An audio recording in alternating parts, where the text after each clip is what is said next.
ನ್ಯಾಯ ಕೊಡಲಿಕ್ಕೆ ನಾನು ನಿಮ್ಮ ಜೊತೆಗಿದ್ದು ಕೆಲಸ ಮಾಡ್ತೀನಿ ಅಂತಕ್ಕಂಥ ಮಾತನ್ನು ಹೇಳಿ ಬಯಸ್ತೇನೆ. ಮತ್ತು ಈ ಸಮಾಜದ ಅಭಿವೃದ್ಧಿಗೆ ಆರ್ಥಿಕವಾಗಿ ಮೇಲೆ ಬರಲಿಕ್ಕೆ ನಮ್ಮ ಸರ್ಕಾರದ ಏನೇ ಯೋಜನೆಗಳಿದ್ದರೆ ಅದನ್ನು ಸಹ ನಾನು ನಿಮ್ಮ ಜೊತೆಗಿದ್ದು ಸರ್ಕಾರಕ್ಕೆ ಗಮನ ಸೆಳೆದು ನಿಮ್ಮ ಸಮಾಜಕ್ಕೆ ಆರ್ಥಿಕವಾಗಿ ಸಾಮಾಜಿಕವಾಗಿ ನಾನು ಎಲ್ಲದಕ್ಕೂ ಸಹ ನಿಮ್ಮ ಜೊತೆಗೆ ಕೈ ಜೋಡಿಸಿ ಕೆಲಸ ಮಾಡಲಿಕ್ಕೆ ಪ್ರಾಮಾಣಿಕ ಪ್ರಯತ್ನ ಮಾಡ್ತೇನೆ.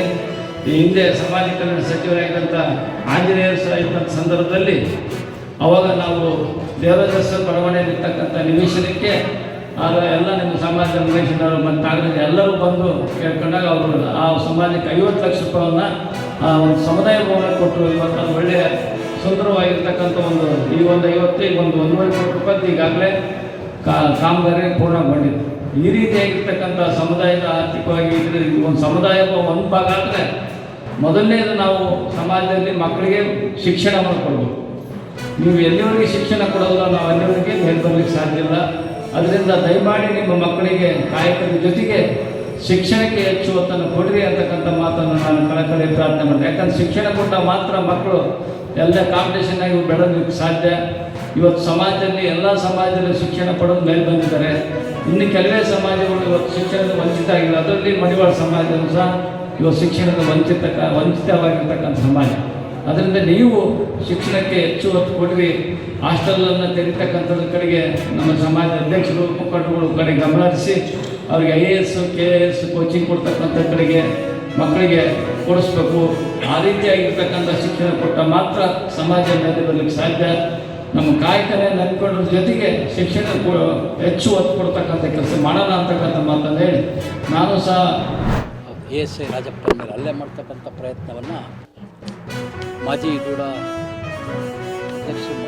ಅಧ್ಯಕ್ಷ ಆಯೋಗ ಮಕ್ಕಳು ಇಲ್ಲಿ ಹಲ್ಲೆ ಮಾಡಲಿಕ್ಕೆ ಪ್ರಯತ್ನ ಮಾಡಿದಂಥ ಸಂದರ್ಭದಲ್ಲಿ ಈ ಒಂದು ಆಸ್ಪತ್ರೆ PJ ಬಡಾವಣೆಯ ಪೊಲೀಸ್ ವ್ಯಾಪ್ತಿಗೆ ಬರ್ತಾ ಇರೋದ್ರಿಂದ ಆ ಠಾಣೆಯ ಇನ್ಸ್ಪೆಕ್ಟ್ರು 3-4 ಜನ ಇನ್ಸ್ಪೆಕ್ಟ್ರು, ಸಬ್ ಇನ್ಸ್ಪೆಕ್ಟ್ರು, ಮಹಿಳಾ ಪೊಲೀಸ್ ಠಾಣೆ ಇನ್ಸ್ಪೆಕ್ಟ್ರು ಇವರೆಲ್ಲರ ಜೊತೆ PCಗಳಾದಂಥ ಕೆಂಚಪ್ಪನವರು ಮತ್ತು ಹರೀಶ್ ಅವರು ಹೋದಂಥ ಸಂದರ್ಭದಲ್ಲಿ ಅವರು ರಾಜಪ್ಪನ ಮೇಲೆ ಏನು ಹಲ್ಲೆ ಮಾಡಲಿಕ್ಕೆ ಪ್ರಯತ್ನ ಮಾಡಿದ್ರು. ಆ ಕಾರಣ ಅವ್ರನ್ನ ಅರೆಸ್ಟ್ ಮಾಡಲಿಕ್ಕೆ ಹೋದಂಥ ಸಂದರ್ಭದಲ್ಲಿ ಇಬ್ಬರು PCಗಳ ಮೇಲೆ ಹಲ್ಲೆಯನ್ನು ಮಾಡೋದು ಅಷ್ಟೇ ಅಲ್ಲ, ಮಹಿಳಾ ಪೊಲೀಸ್ ಅಧಿಕಾರಿಯನ್ನು ಕೂಡ ದಬ್ಬತಕ್ಕಂಥ ಒಂದು ಕಾರ್ಯ ನಡೆದಿರ್ತಕ್ಕಂಥದ್ದು ಖಂಡನೀಯ.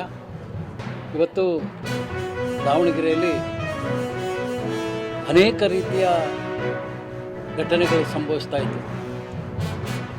ಪ್ರಾರಂಭದಲ್ಲಿ ಡ್ರಗ್ಗಿನ ಹಗರಣ, ಇದೇ ರೀತಿ ಅಕ್ಕಿ ಹಗರಣ ಪದೇ ಪದೇ ನಡೀತಾ ಇತ್ತು.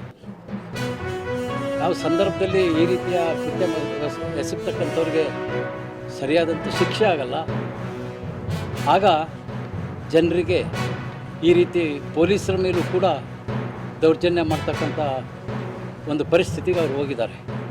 ಪೊಲೀಸರಿಗೆ ಹೊಡೆದಿರ್ತಕ್ಕಂಥ ವ್ಯಕ್ತಿ ಕಲ್ಲೇಶ್ವರ ಮಿಲ್ಲಲ್ಲಿದ್ದಾರೆ, ಕಲ್ಲೇಶ್ವರ ಮಿಲ್ಲಲ್ಲಿ ಅಡಗಿದ್ದಾರೆ ಅಂತಕ್ಕಂಥ ಮಾಹಿತಿಯನ್ನು ಕೂಡ ಇವತ್ತು ಜನ ನಮಗೆ ತಿಳಿಸ್ತಕ್ಕಂಥ ಪರಿಸ್ಥಿತಿ ಬಂದಿದೆ. ಅಂದರೆ ಜಿಲ್ಲಾ ಸಚಿವರ ಕಾರ್ಯವೈಖರಿ ಬಗ್ಗೆ ನೀವೇ ತೀರ್ಮಾನ ತೆಗೆದು ಅವರಿಬ್ಬರು ಯುವಕರು ಇಬ್ಬರು ಪೊಲೀಸರು ಯುವಕರು ಅವರಿಗೆ ಜ್ವರ ಬಂದಿದೆ ಅಂದರೆ ಅವರು ಎಷ್ಟರ ಮಟ್ಟಿಗೆ ಹೊಡೆದಿದ್ರು. ಇವಾಗ ನಾಟಕ ಮಾಡ್ಬೋದು ಹೊಡೆದಿದ್ದಾರಂಗೆ, ಆದರೆ ಜ್ವರ ಬರಲ್ಲ. ನಾಟಕ ಮಾಡಿದ್ರೆ ಜ್ವರ ಬರಲಿಕ್ಕೆ ಸಾಧ್ಯ ಇಲ್ಲ.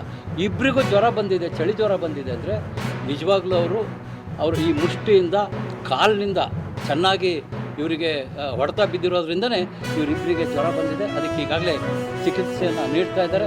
ಇವರು ಜೀವಕ್ಕೇನು ತೊಂದರೆ ಇಲ್ಲ. ಆದರೂ ಪೊಲೀಸರ ಮೇಲೆ ಹಿಂಗಾದರೆ ಜನಸಾಮಾನ್ಯರ ಪಾಡೇನು ಅಂತಕ್ಕಂಥದ್ದು ಇವತ್ತು ನಿಮ್ಮ ಮೂಲಕ ನಾನು ಸರ್ಕಾರದ ಗಮನಕ್ಕೆ ತರಲಿಕ್ಕೆ ಇಷ್ಟಪಡ್ತೇನೆ. ತಕ್ಷಣ ಈ ಒಂದು ಕೃತ್ಯದಲ್ಲಿ ಭಾಗವಹಿಸಿದಂಥವ್ರನ್ನ ಆದಷ್ಟು ಬೇಗ ಹಿಡಿದು ಅವ್ರಿಗೆ ಶಿಕ್ಷೆ ಕೊಡಬೇಕು ಅಂತಕ್ಕಂಥದ್ದು ಕೂಡ ನನ್ನ